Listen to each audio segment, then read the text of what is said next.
बच्चों, आज की क्लास में आप लोगों का स्वागत है। आज नया पाठ है आपके लिए, तीसरी कसम के शिल्पकार शैलेंद्र।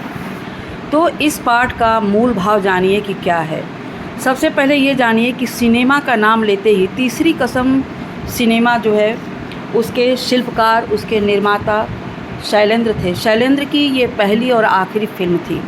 सबसे बड़ी बात इस फिल्म की है कि लेखक ने इसमें जो लिखा है कि बहुत सारा हम सिनेमा देखते हैं, पर्दे पर हम जाते हैं मनोरंजन के लिए, लेकिन कुछ तो हम देखते हैं जो यादगार बन जाती, कुछ सिनेमा हॉल से बाहर निकलते ही छूट जाती और कुछ बातचीत करने के दौरान कुछ दिन तक रहती है। लेकिन तीसरी कसम उनमें सबसे अलग थी और ये सबसे बड़ी यादगार फिल्म थी।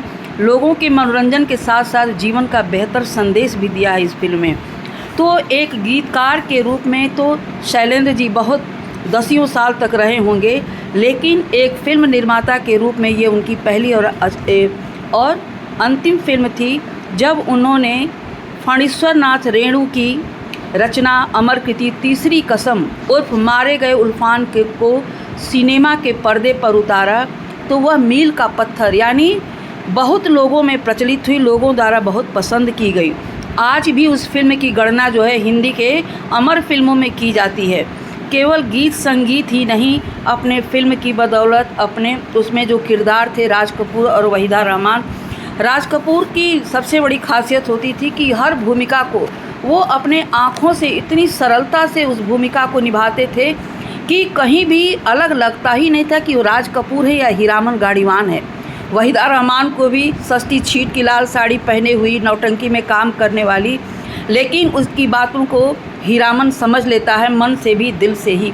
तो इस पाठ की सबसे बड़ी विशेषता है कि फणीश्वर नाथ रेणु की अमर रचना जो है तीसरी कसम, उसको शैलेंद्र ने सिनेमा के रील पर चित्र के रूप में कैसे उतारा है। बहुत लोगों को ये बात समझ में नहीं आती, ना आपको किताब के पन्नों में ही समझ में आएगी।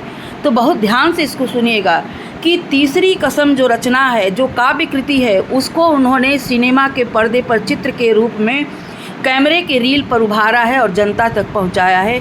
और इसमें गाने एक से एक सबकी लोकप्रियता के एकदम ऊपर चरम शिखर तक पहुंच चुके हैं। इस फिल्म की यही खासियत है कि राज कपूर और वहीदा रहमान एक से एक बड़े कलाकार कैसे भूमिका अपनी अदा किए हैं और लोगों के दिलों में उतर गए हैं। ये फिल्म सबके दिलों पे राज करती, इसकी खासियत किसी से छुपी नहीं है। अब अगले पाठ में अगले क्लास में आपको हम इसका मूल सार बताएंगे, फिर महत्वपूर्ण बिंदुओं पर भी बात करेंगे। आज बस इतना ही।